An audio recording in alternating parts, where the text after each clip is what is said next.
कि बच्चे ही राष्ट्र के निर्माता होते हैं, बच्चे ही राष्ट्र को बनाते हैं। इसी वजह से उनके जन्मदिन को बाल दिवस के रूप में मनाया जाता है। भारत को आज़ाद होने के बाद उन्हें ये बात पता थी कि अगर हम मजबूत होंगे तभी दुनिया में हम सर उठाकर जी सकते हैं, वरना गुलाम मुल्कों के रूप में और किस आंखों से देखा जाता है। राष्ट्र वो मुल्क मजबूत होते हैं जिनके लोग मजबूत होते हैं, जिनकी इकोनॉमी मजबूत होती है, वही दुनिया से आंख मिलाकर बात कर सकते हैं। तो जरूरत इस बात की थी कि भारत भी का सर भी शान से ऊंचा उठे, यहाँ के लोग भी दुनिया के अंदर इज्जत की दृष्टि से देखे जाए जो थी। फिर भी उस ख्वाब को देखा आर्यभट्ट और डॉक्टर होमी जहांगीर भाभा जैसे लोग उनके पास थे।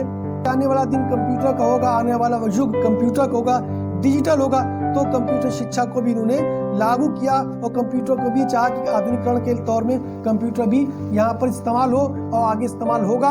अगर हिंदुस्तान न्यूक्लियर पावर बन जाएगा तो हम दुनिया के लोगों के सामने एक बड़ी मजबूती के साथ खड़े हो सकते हैं, बड़ी मजबूती के साथ आगे बढ़ सकते हैं। तो आधुनिक शिक्षा, आधुनिक भारत, मॉडर्न इंडिया को बनाने में जो रचयिता था, जो क्रिएटर थे, वो थे पंडित नेहरू।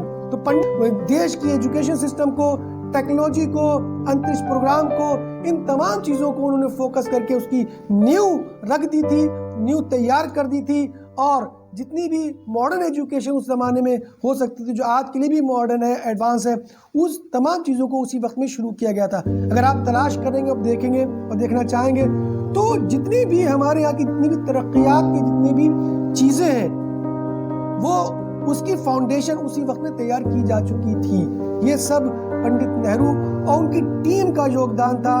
और उस टीम में बड़े बड़े इन्वाइस्ड पर्सन थे जिन्होंने इस देश के निर्माण में, इस देश के निर्माण करने में एक बहुत अहम भूमिका निभाई थी, क्योंकि वो सच्चे देशभक्त थे। याद रखें, जो सच्चा देशभक्त होगा, जो वाकई अपने मुल्क से मोहब्बत करता होगा, वो उसको इस बात की जरूरत नहीं होगी कि वो लोगों उसकी तारीफ करें, बल्कि वो चुपचाप अपने धुन में लगा रहेगा और उस आंगन को सींचता रहेगा, ताकि आने वाली वक्त, आने वाली नस्लें जो है वो इज्जत से और शान से सर उठा सके।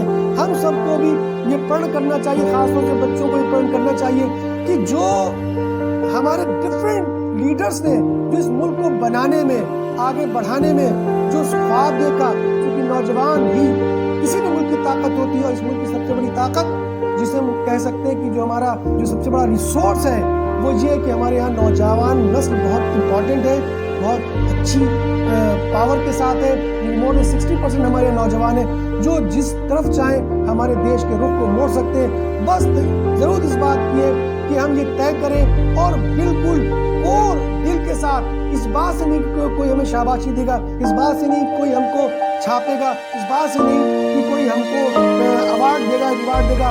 रिवार्ड और अवार्ड ये है ही कि अगर आप दिल से और हम सब दिल से मिलकर इस देश की तरक्की के लिए, इस देश को आगे बढ़ने के लिए, क्योंकि हम नहीं तो आने वाली जनरेशन, हम नहीं तो आने वाले जो लोग हैं, हम नहीं तो आने वाली जो दुनिया है, जो यहाँ के लोग हैं, वो जब दुनिया में जाएंगे तो हमारा देश जब मजबूत होगा, हम जब मजबूत होंगे तो याद रखें कि इस मुल्क के लोगों को जो इज्जत मिलेगी और जो रिस्पेक्ट मिलेगी, और फिर हमको वर्ल्ड लीडर बनने से कोई नहीं था। और आज आने वाली दिनों के अंदर याद रखें कि हमारा ही फ्यूचर है, हमारा ही मुस्तकबिल है, और हम उस लेवल पर अपने कदम बढ़ा चुके हैं, चंद्रयान के रूप में, अंतरिक्ष प्रोग्राम के रूप में, और डिफरेंट प्रोग्राम जो भी दुनिया की जितनी भी पावर्स है, वो आज हम उसका बेसिक्स तैयार कर चुके हैं। जबकि हम डेवलपिंग है, लेकिन बहुत जल्द हम डेवलप कंट्रीज में शुमार हो जाएंगे। आज सबसे बड़ा उसका आप ये देखेंगे कि दुनिया के जितने भी पावर्स होती है या दुनिया के जितने भी बड़े बड़े संगठन हैं, वो संगठन अधूरे हैं हमारे मुल्क के नाम के बिना। वो संगठन अधूरे हमें बगैर शामिल किए, वो संगठन अधूरे, वो पॉलिसीज, वो संधियां इंटरनेशनली अधूरी है जब तक उसमें इंडिया को, हमारे देश भारत को शामिल नहीं किया जाए, उसका नाम न लिया जाए, उससे पूछा ना जाए, उससे कहा ना जाए। तो ये समझ लीजिए कि ये सबसे बड़ी ताकत, ये सबसे बड़ी पावर, ये सबसे बड़ी हमारे लिए एक एजाज की बात है कि आज हमारा मुल्क वहाँ तक पहुँच चुका, जिसकी शुरुआत 1947 से हुई थी। 15 अगस्त 1947 से आधुनिक भारत के निर्माण हुआ था।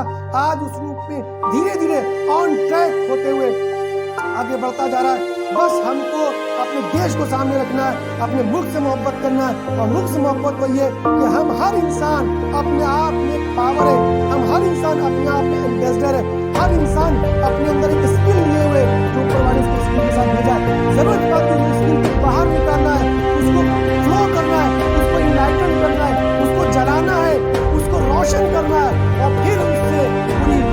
हमारा असर होगा।